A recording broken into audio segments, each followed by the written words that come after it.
શું છે ભરતભાઈ, તો મજા આવી ગઈ ને? સંજયભાઈ નું મોટિવેશન સાંભળીને કેવું લાગ્યું તમને? તો તમારે મુંબઈ ભેજે કેદી આવું હવે? મારે અર્જનભાઈ ને વાત કરી તો અર્જનભાઈ કે પાકું કે મુંબઈ આવે ને કે તારે કે તાજ હોટલ ની ચા પીવરાવાની કે પાકું મુંબઈ આવો તો કોન્ટેક્ટ કરો આપણો ગમે ત્યારે. ભલે હાલો તો. સુરભાઈ મજામાં ને? તો મજામાં. તો પાછું કેદી તમારે મુંબઈ આવું હવે? આવું તેદી જમે તેદી તમે મુંબઈ ગયા તેદી હું પણ અહીંયા જ હતો. કઈ રીતે મેળાવે એમ જ. હા 10 દી પછી પાછો જવાનો છું મુંબઈ. તો તમે આવો તો એ બાજુ કોન્ટેક્ટ કરજો મારો. શું કે આપણે પુશ બટન ની ચાવી લઈએ. એમ છે પ્રિયાબેન મજામાં ને? આપણે એમ છો દેવાંગી મજામાં? દુનિયાની સૌથી સારામાં સારી રૂરલ મેનેજમેન્ટ કોલેજ છે. હું કે નીતિન મજામાં ને? કેમ છો બેન? મજામાં? શું છે બેન મજામાં?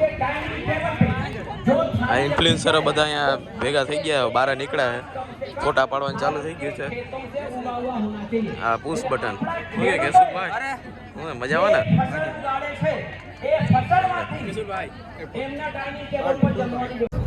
હું કે ધવલ આપણે ખજૂરભાઈ ને મળીને સીધા આપણે ઘણા ઇવેન્ટ કરી રહ્યા. આપણે ખાલી ઇવેન્ટ કરે એટલી વાર છે, આપણે ગમે પૂગી જાય. શું છે તો સંજયભાઈ નું આપણે કેવું લાગ્યું તમને મોટિવેશન? વાહ રે વાહ, બસ તો બીજું શું જોઈએ? હું કે ધવલ ના પપ્પા મજામાં ને? આપણે આ ખજૂરભાઈ ના ઇવેન્ટ કરી સીધા આપણે સંજયભાઈ ના ઇવેન્ટ માં હતા. આપણે પોરબંદર ભેગા થતા. ભાઈ ની ચેનલ ને સપોર્ટ કરજો. આપણે ખજૂરભાઈ જ સમજવું. હા પાકું. હાલો. જ્યારે છોકરાઓ ભણવા બેસે તમે બી જોડે બેસો. તમે એમની ચોપડી ના લો વાંધો નહીં. તમે જે ભી ધર્મ સંપ્રદાયમાં માનતા હો એ ધર્મ સંપ્રદાયની જે કિતાબ હોય એ ચોપડી લઈને બેસો. કેસુર કિંગ રામ રામ ડાયરા ને સ્કિલ બેઝ ઉપર આપણે આગળ વધ્યા હૈ તો થોડીક આપણે સ્કિલની વાત કરી લઈ. તો એજ્યુકેશનનો રોલ સ્કિલ ડેવલપમેન્ટમાં પણ થઈ શકે છે અને મેઇન રોલ તો એજ્યુકેશનનો જો માનું હું, કારણ કે સ્કિલ ડેવલપમેન્ટ એજ્યુકેશનથી ઘણી બધી વધી શકે. અને એક બીજી વસ્તુ કેવી છે, કરેલું કામ કોઈ વાર નિષ્ફળ જતું નથી.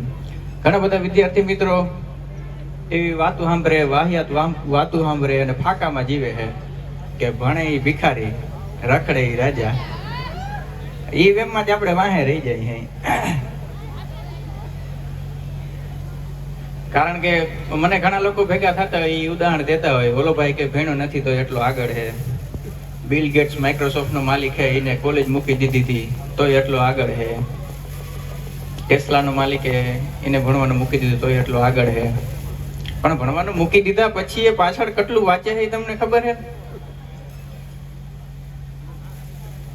એ વાંચે એ આપણા માટે તો એજ્યુકેશન જ થયું છે. એટલે કરેલું કામ કોઈ નિષ્ફળ જતું નથી અને એવા ખોટા ફાંકામાં આપણે જીવાનું નથી કે ભણે ભિખારી રખડે રાજા. અને ઇન્ફ્લુએન્સર થવું હોય તો એજ્યુકેશનની શું જરૂર છે? ઇન્ફ્લુએન્સર થવું હોય તો મારા મત અનુસાર એજ્યુકેશનની બહુ વધારે જરૂર છે. કારણ કે આપણે ફાર્મિંગ બેઝ કન્ટેન્ટ આપણે જે ચાલુ કર્યો હતો અને એન્જિનિયરિંગ આપણે કર્યું છે, તો એન્જિનિયરિંગ રિલેટેડ ટોપિક આપણે ફાર્મિંગ વિડીયો બનાવતા હોય તો સામેવાળા લોકોને સમજાય એવી રીતના બનાવવાના આપણે ફરજ બનતી હોય કે સામેવાળા લોકો આપણો વિડીયો સમજી શકે. ધારો કે મેં એજ્યુકેશન જ ના લીધું હોય કે એન્જિન શું હોય, ટ્રેક્ટરોમાં કઈ રીતે એન્જિન આવે, કઈ કઈ નવી ટેકનોલોજી બહાર આવી એ મને ખબર જ ના હોય તો હું કઈ રીતે એ લોકોને વિડીયો બનાવીને સમજાવી શકું? તો એ જગ્યાએ એજ્યુકેશન કામ આવ્યું. આ ઉપરાંત મેઇન ટોપિક તો આપણો છે કે કરેલું કામ કોઈ દી નિષ્ફળ નથી જતું. મેં 11-12 સાયન્સ કર્યું હતું, પછી મેં ડિપ્લોમા કર્યું હતું. આ થોડોક મૂર્ખામી વાળો પ્રશ્ન છે કે 11-12 સાયન્સ પછી ડિપ્લોમા કોણ કરે? તો 11-12 સાયન્સ મારું ફેલ થઈ ગયું. 11-12 સાયન્સના જેટલા ટોપિક આવતા હતા એમાંથી 60-70% ડિપ્લોમા કવર થઈ ગયા. એટલે ડિપ્લોમા આપણે ટોપ 5 માં જ રેન્ક કરતા રહ્યા. સમજાઈ ગયું? એટલે કરેલું કામ કોઈ દી નિષ્ફળ નથી જતું. અને મેં ભૂલ કરી હતી 11-12 સાયન્સ કરીને પછી મેં ડિપ્લોમા કર્યું, કારણ કે મારે બી ગ્રુપ હતું.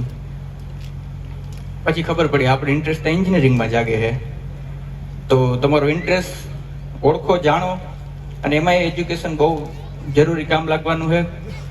અને એજ્યુકેશનને સિરિયસ લઈને એટલા બધા વિદ્યાર્થીઓ આવ્યા, એ જોઈને ખરેખર આનંદ થયો કે આપણા દ્વારકા જિલ્લામાં એજ્યુકેશનની ધીરે ધીરે સિરિયસનેસ લોકોમાં આવતી જાય છે. આપણે વધારે નથી કહેવું, કારણ કે ઘણા બધા વક્તા છે, આપણે એને સાંભળવાના છે. એટલું જ કહીને આપણે વાણીને વિરામ આપી દઈ. અસ્તુ.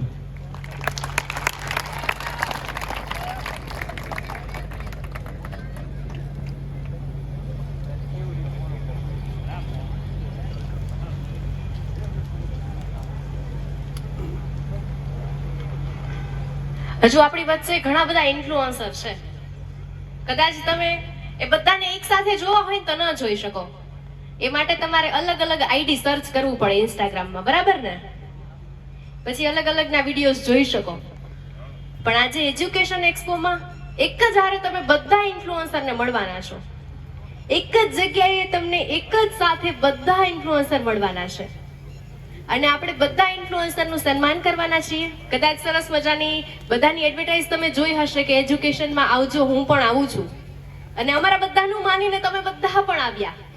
હજારોની સંખ્યામાં જ્યારે વિદ્યાર્થીઓ અહીંયા આવ્યા છે, ત્યારે તમે બધા જેમને ચાહો છો, જેમના અનેક વિડીયોઝ જોવો છો, એમ બધાને તમે આજે એક જ જગ્યા પર જોવાના છો.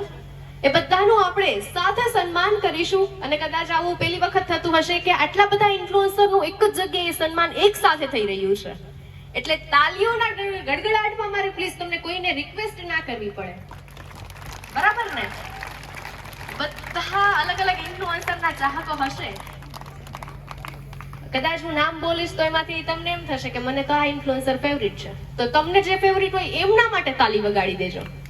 ઓકે, રેડી છો બધા ઇન્ફ્લુએન્સરને એક સાથે જોવા માટે? જરાય ના મજા આવી, આટલું સારું. રેડી છો? યસ ઓર નો માં જવાબ આપજો. હવે આપણે ભાઈ ભણીએ ગણીએ છીએ. હા ના નહીં, યસ નો થોડુંક આમ ઇંગ્લિશ બોલીએ ને. રેડી છો? યસ ઓર નો? વાહ વાહ વાહ, શું વાત છે! તમે આટલા હોશો અવાજમાં ભાઈ યસ કીધું છે. તો હું રિક્વેસ્ટ કરું, એ બધા ઇન્ફ્લુએન્સરને રિક્વેસ્ટ છે કે કદાચ સ્ટેજ પણ નાનું પડી શકે, એટલા બધા ઇન્ફ્લુએન્સર આપણી સાથે છે, તો આપણે સ્ટેજની નીચેથી જ સન્માન કરીશું. ત્યારે હું રિક્વેસ્ટ કરું છું ડોક્ટર ભરત લગારિયા, સાથે જ સુમિત ચાવડા, કેશોર કિંગ, શીતલ વાઢેર, દેવુ આહિર, પ્રિયા યાદવ, નીતિનભાઈ ચાવડા, સાથે જ અમેઝિંગ કલ્યાણપુરના પેજના ઓનર ધર્મેશભાઈ કંડોરિયા, ગોવિંદભાઈ આહિર, અવર ગીર સોમનાથ, ધવલ ફોટોવાલા, અને સાથે જ જશુબેન દંદાણિયાને રિક્વેસ્ટ કરું છું કે જલ્દીથી આવી જાય. અને હા, આપણી વચ્ચે કાન મોરલીવાળા પણ ઉપસ્થિત થયા છે, તો એમને પણ વિનંતી કરું છું કે જલ્દીથી આવી જાય સ્ટેજ પાસે.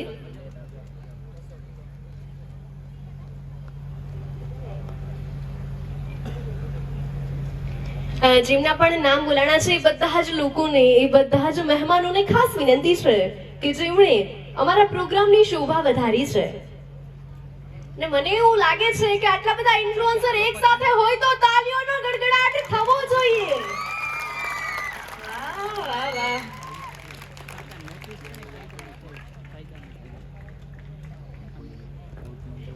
બધા જ ઇન્ફ્લુએન્સરનું આપણે શિલ્ડ આપી અને સન્માન કરી રહ્યા છીએ.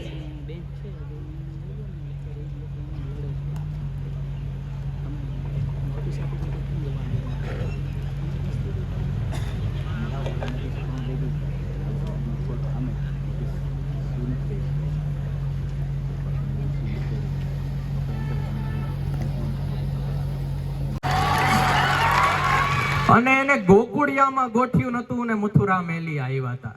કે ભાઈ એમને ગોકુળિયામાં ગોઠ્યું નતું ને મથુરા મેલી આવ્યા હતા. રણ રણમાંથી રણછોડ થયા. શ્રી કૃષ્ણ આપણા કાઠિયાવાડી છે. શ્રી કૃષ્ણ આપણા કાઠિયાવાડી. હવે જાગૃતતા દેખાય છે. આપણી યુવાની છે ને રાષ્ટ્રભક્તિ માટે બહુ મહત્વની છે. કારણ કે અત્યારે ભારતની અંદર 60 કરોડ યુવાનો છે. એક સમય આવશે કે આ 60 કરોડ યુવાઓ પાછા વૃદ્ધ થશે. એટલે વૃદ્ધ થાય એ પહેલા આપણે ભારતને પાછો સશક્ત બનાવવાનો છે. પણ આપણે શું કરીએ છીએ અત્યારે યુવાનીમાં? પ્રેમ કરીએ. હોય પ્રેમના નામે વેમ. ઘણી વાર એવું થાય, આવા લવ કરવા કરતા 2 વીઘા ઘઉં કરી લેવા હારા, છેલ્લે ખાવા તો થાય. પણ તોય આપણે એ બધું કરીએ છીએ. કઈ વસ્તુ કરીએ આપણે? આપણા જે હીરો છે, આપણા અંદરથી નીકળેલા જે વ્યક્તિઓ છે, આપણા સમાજના વ્યક્તિઓ છે, આપણી આજુબાજુમાંથી ઉદ્ભવેલા વ્યક્તિઓ છે, એને આપણે ભૂલતા જાય. આપણે રિયલ હીરોને ભૂરીને રીલના ને ઉપાડીએ. આપણે ન ઓલું ઝુકેગા નહીં સાલા. આપણી સંસ્કૃતિ નથી. આપણી સંસ્કૃતિમાં કોઈક કહી ગયું કે ઝુકેગા નહીં સાલા. પૂર્ણ હિન્દુસ્તાનના બાદશાહ અકબરે જ્યારે મહારાણા પ્રતાપને કીધું હતું કે હે રાણા, તારી પાક ખાલી મારા પગમાં મૂકી દે ને એમ કહી દે આજથી રાણો અકબરનો ગુલામ, તો તને અડધા હિન્દુસ્તાનની જાગીર દઈ દઉં. ત્યારે રાણા પ્રતાપે કીધું હતું કે વિશ્વાસ મુજે નિજ વાણી કા હે રાજપૂત કુલ પ્રાણી કા, ઝુક શકતા હું વીર નહીં યદિ દૂધ પિયા શતરાણી કા. એને કીધું તું ઝુકેગા નહીં. ચૂકે ઈ ચેતક નહીં ને મૂકે ઈ આપણો રાણો નહીં. ઈ આપણી સંસ્કૃતિ છે. આપણે બધા ન્યાથી આવીએ છીએ. પણ આપણે આપણા સાહિત્યને ભૂલતા ગયા. સાહિત્ય એવી વસ્તુ છે કે તમને પુસ્તકોની અંદર ભણાવવામાં નહીં આવે. આપણે 12 ધોરણ સુધી અહીં ભણેલા બેઠાઈશું, 10 ધોરણ સુધી ભણેલા બેઠાઈશું, આપણની અંદર એના પાઠ નહીં આવે. સાહિત્ય આપણે ભણવાનું હોય આપણી વ્હાઈટ આર્મી પાસે, ધોળી આર્મી પાસે બેઠા ને, ધોળા કપડા પહેરીને વડીલો પાસે. ઓલું કે ને કે બગડેલો કેસ સુધારી દે અને વકીલ કહેવાય, ને કેસને બગડવા જ ન દે એ આપણા વડીલ કહેવાય. આ વડીલ પાસેથી આપણે સાહિત્ય ઓળખવાનું છે. જો એની પાસે આપણે સાહિત્ય જાણશું તો જ ભવિષ્યની અંદર આપણામાંથી કોઈક દેવાયત બોદર જેવા જન્મશે. તો જ આપણામાંથી નાના એવા 4-5 વર્ષના ઉગા જેવી ખુમારી જન્મશે. આપણે જો સાહિત્ય જાણશું તો જ તે મરદ મેર નાથા મોઢવાડિયા જેવા લોકો આપણામાંથી જન્મશે. જો એ સાહિત્ય આપણે જાણશું તો જ જગતના બાપને જરૂર પડે ને માથું ઉતારી આપે હમીરસિંહ ગોહિલ જેવા આપણામાંથી જન્મશે. પણ આપણે શું કરીએ છીએ? એવું આપણને નહીં ફાવે. આપણે બોલિવૂડ પાછળ જઈએ છીએ. વાંધો નહીં, જવાય, પણ એમાંથી શીખવા જેવું શીખાય. આ તો એના જે ટ્રેન્ડ નીકળે એ આપણે બધું અપનાવવા માંડીએ. હજી થોડીક મિનિટ છે, ખેંચું ને હાલશે ને. આપણે બોલિવૂડના એવા ટ્રેન્ડ અપનાવવા માંડીએ અને એમાં આપણે ક્યાંક ને ક્યાંક પાછળ રહી જઈએ. તો ત્યારે એક વાક્ય કહેવાનું મન થાય. આપણે તારક મહેતા જોતા હોય તમે બધા, તો જૂના એપિસોડમાં એક તારક મહેતાનો રોલ કરતા શૈલેષ લોઢા, એમની એક પંક્તિ છે, આપણા જેવા યુવાનો ઉપર જ કટાક્ષ છે. બહુ મીઠો એવો કટાક્ષ છે. પણ એ પેલા વાત કરી લઉં એવા લોકોની જેને આપણે ભૂલી ગયા. અખંડ ભારતનું સપનું હતું, એ છત્રપતિ શિવાજી મહારાજે પૂરું કર્યું, પણ એવું નતું કે એને જોયું ને એને પૂરું કર્યું. દેશભક્તિની વાત એટલા માટે કે આપણે અત્યારે ગુડ મોર્નિંગ ગુડ આફ્ટરનૂન વાળા લોકો થઈ ગયા છે, જેને આપણને 200 વર્ષ ગુલામ બનાવ્યા એની વાતો આપણે વાગોળતા રહીએ છીએ. તો હવેથી આપણે જ્યારે એકબીજાને મળશું ત્યારે જય હિન્દ બોલશું, અને એના રિપ્લાયમાં, એના પ્રત્યુત્તરમાં અખંડ હિન્દ બોલશું. એટલે અખંડ ભારત, અખંડ હિન્દ. કારણ તો કે રાણા સાંગાએ જેને સપનું જોયું હતું અખંડ ભારતનું, પણ આજે એ જ રાણા સાંગાની છબી ઉપર ટિપ્પણીઓ ઉપાડવામાં આવે. પણ એને આપણે કોઈ માનતા નથી. આપણે એનો પ્રતિકાર નથી કરતા કે રાણા સાંગા શું થઈ ગયા હતા. મહારાણા પ્રતાપના જે દાદા હતા, એક હાથ નહીં, એક પગ નહીં, એક આંખ નહીં, શરીર ઉપર 80 ઘાવ ને યુદ્ધમાં લડ્યા હતા ભારત હાટુ. એને આપણે ભૂલી ગયા. કેપ્ટન નીરા આર્યા, કોઈ આના વિશે ભણ્યું છે ક્યારે? કોઈ નહીં ભણ્યું હોય. કેપ્ટન નીરા આર્યા સુભાષચંદ્ર બોઝની આઝાદ હિન્દ ફૌજના પ્રથમ મહિલા જાસૂસ હતા, જે 96 વર્ષની ઉંમરે ભારતમાં મર્યા. ને આપણે એની હાલ શું કરી કે 96 વર્ષ સુધી જીવા, ત્યારે એક ઝૂંપડીમાં જીવા. છેલ્લે ફૂલ વેચતા વેચતા બીમારીથી એનું મૃત્યુ થયું. અંગ્રેજોએ એના સ્તન કાપી નાખ્યા હતા, અને એની એવી પીડા કરી હતી કે આપણી પાસે અંગ્રેજોને દેવા માટે ગાઢ ન વધે.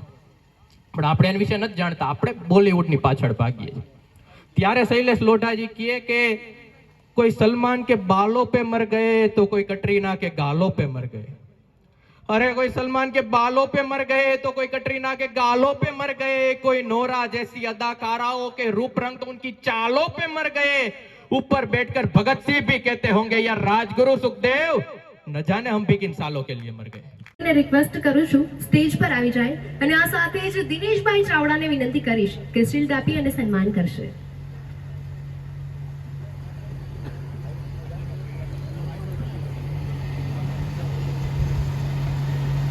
આટલા બધા ભાઈ તડકામાં બેઠા છો, થોડી એક્ટિવિટી થઈ જાય. ઓકે, બધાના બંને હાથ ઉપર. આ બાજુ કોને બે હાથ નથી? બધાને છે? પ્લીઝ અહીંયા છે કોઈ કાર્યકરો છે ને, એમને રિક્વેસ્ટ કરું છું બધાના બંને હાથ ઉપર. કદાચ કોઈને એક હાથ ન હોય તો વાંધો નહીં, અહીં આગળ પ્લીઝ બધાના બંને હાથ ઉપર પ્લીઝ. યસ, બધાના બંને હાથ ઉપર જોઈએ. ઓકે, બધાના બંને હાથ ભગવાને આપ્યા છે ને? ઓકે 1 2 3 3 2 2 1 એકવાર કન્ટિન્યુ જોરદાર તાલીઓનો ગડગડાટ કરી દો. હવે હું કહું છું મેં તમારી પાસે આટલી બધી તાલીઓ શું કામ પડાવી અને ધરાર અમુક તો મને ખબર છે એમ કહેતા હશે કે ભાઈ આ બેન અમને તો ન લ્યો, છોકરાઓ તાલી પાડે તો ઠીક છે, હવે અમે ઉંમર લાયક છે, અમને કેમ બે હાથ ઊંચા કરાવીને તાલીઓ પડાવો છો? ગાય ઘાસ ખાય ભેંસ ગાય. અરે કઈ વાંધો નહીં. ગાય ઘાસ ખાય ભેંસ ઘાસ ખાય. ગાય ઘાસ ખાય ભેંસ ઘાસ ખાય. ગાય ગાય. ઓકે હવે કોણ બાકી છે? ગાય ઘાસ ખાય ભેંસ ઘાસ ખાય. ગાય ઘાસ ખાય ભેંસ ઘાસ ખાય. ગાય ઘાસ ખાય ભેંસ ખાય. યસ ખાઈશ. ઓકે હવે કોઈ બાકી છે? ઓકે કોઈ બાકી છે? મને એવું લાગે છે કદાચ હું આ કોમ્પિટિશનમાં હોય તો મારો પેલો નંબર આવી જાય, પણ એમાં આવ્યું છે દિનેશભાઈ ના પાડી છે કે તમારો પેલો નંબર આવે તો તમને નહીં ગિફ્ટ મળે, તો પછી હું શું કામ એટલી મહેનત કરું, હે ને? ગાય ઘાસ ખાય ભેંસ ઘાસ ખાય. ગાય ઘાસ ખાય ભેંસ ઘાસ ખાય. ગાય ઘાસ ખાય ભેંસ ઘાસ ખાય. ગાય ઘાસ ખાય ભેંસ ઘાસ ખાય. ગાય ઘાસ ખાય ભેંસ ઘાસ ખાય. હું તો ઘણી બધી વખત બોલી શકું એમ છું, પણ હું કોમ્પિટિશનમાં નથી તો હું શું કામ મફતમાં મારું ગળું ઘોસું? બરાબર ને? ઓકે કોણ હતું? શું ઘરેથી પ્રેક્ટિસ કરીને આવ્યા? આવતા એજ્યુકેશન એક્સપો 2026માં હું જઈશ એન્કરિંગમાં. એમ કે છે કે તમે ઘરેથી પ્રેક્ટિસ કરીને આવ્યા. આખું વર્ષ તમે બધા પ્રેક્ટિસ કરજો, પછી એક બાજુ તમે બધા ને એક બાજુ હું. પછી પાકું, પછી હું દિનેશભાઈને કહી દઈશ કે હવે ભાઈ ગિફ્ટ લીગલી મારા નામે આવવી જોઈએ. પાકું ને? કોણ જીતશે શું લાગે? અમે જીતશું. અચ્છા એટલે આખું વર્ષ પ્રેક્ટિસ કરવાની છે ને? તમારો ગમે એ ભાઈબંધ સામે મળે ને બહુ એમ કે મારી બહુ જીભ હાલે છે, કે છે ગાય ઘાસ ખાય ભેંસ ઘાસ ખાય, બોલતો કેટલી વાર બોલી શકસ? બીજો નંબર છે 904 904. છે કોઈ? હા કે ના? ઓકે આવે છે.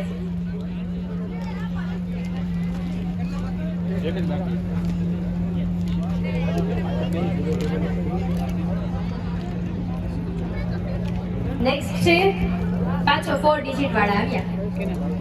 1543 1543 1543 નંબર છે હાજર? ઓકે નેક્સ્ટ 167 167 આવે છે? ઓકે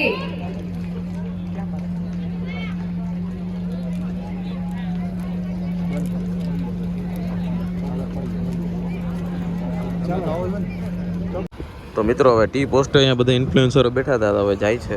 આ ભરતભાઈ જો અત્યારે નીકળે છે, પુશ બટન અહીંયા પડ્યું, બધા ઇન્ફ્લુએન્સર અહીંયા ટી પોસ્ટમાં ભેગા થયા હતા, જેમાં કેસુર કિંગ ને એ બધા પણ લોકો વાંચ છે, હું તમને આગળ બતાવું. એ બધા અહીંયા ફોટો શૂટ ને ચા પાણી પીતા હતા. સામે જ છે જો આ કેસુર કિંગ. કેશુરભાઈ જો બેઠા ફોટો પાડે છે, એ બધા શૂટ હાલે રહ્યો છે એનું. તો મિત્રો ઇન્ફ્લુએન્સરો બધા આવે ને અત્યારે વયા ગયા છે, બધા અત્યારે જમવા ક્યાંક હોટેલે બહાર ગયા છે, અને આપણે પણ જવું હોય પણ હજી વાર છે, થોડીક વાર હજી વેટ કરી. હવે અંદર આપણે હજી થોડીક વાર આપણે પ્રોગ્રામ સાંભળી પછી આપણે જઈએ. તો મિત્રો આપણે મસ્ત મજાનો પ્રોગ્રામ આપણે પતાવી દીધો છે, અને આવ્યો તો 4 વ્હીલમાં ને હવે જવાનું આપણે કેમાં છે ખબર હે? ઓલા ડીઝલ પેટ્રોલના ટેન્કરમાં. આપણે જ પંપનો ટાંકો છે, તો જીવામાં આવતા તો મેં એને કોન્ટેક્ટ કર્યો કે આવો છે જીવામાં, તો પછી આપણે આવી ગયા.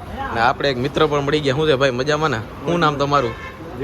ધીરુભાઈ. ને આપણે ટાંકામાં બેહાડી લીધા, એને ભાટિયા સુધી આવું હતું, ને આ ધીરુભાઈ ભેગા આ બીજા ભાઈ પણ છે. શું ભાઈ મજામાં ને? શું નામ તમારું? હા ખીમાભાઈ. તો ખીમાભાઈને આપણે લે. હા જીવામાં ભાઈ, આપણે જીવામાં શું કે જીવામાં હોય જ ને, તો જીવામાં આપણે ફૂલ ડીઝલ ભરીને આવી ગયા છે. આગળ જઈને પંપે ખાલી કરી નાખવાનું છે. તો શું કહેવામાં જીવામાં તમે? તડકો ગરમી બહુ પડે છે આપણે. કયો પંપ વાળાને કયો એસી વાળો ટાંકો લઈ દો. હવે એસી વાળો જ લેવાનો. હવે આ જૂનો ટાંકો કાઢીને હવે એસી વાળો કરવો જોઈએ, કેમ કે આ તડકામાં યાર ગરમીમાં ડ્રાઈવર યાર મરાઈ રહી, ખબર છે તમને? અત્યારે અહીંયા રાધે હોટલમાં આપણે ચા પાણી પીવા માટે બ્રેક કરી હતી. ચા પાણી પીને હવે જાવ આપણે સીધું ઘરે. મળીએ આપણે નેક્સ્ટ બ્લોગમાં. તબ તક બાય બાય.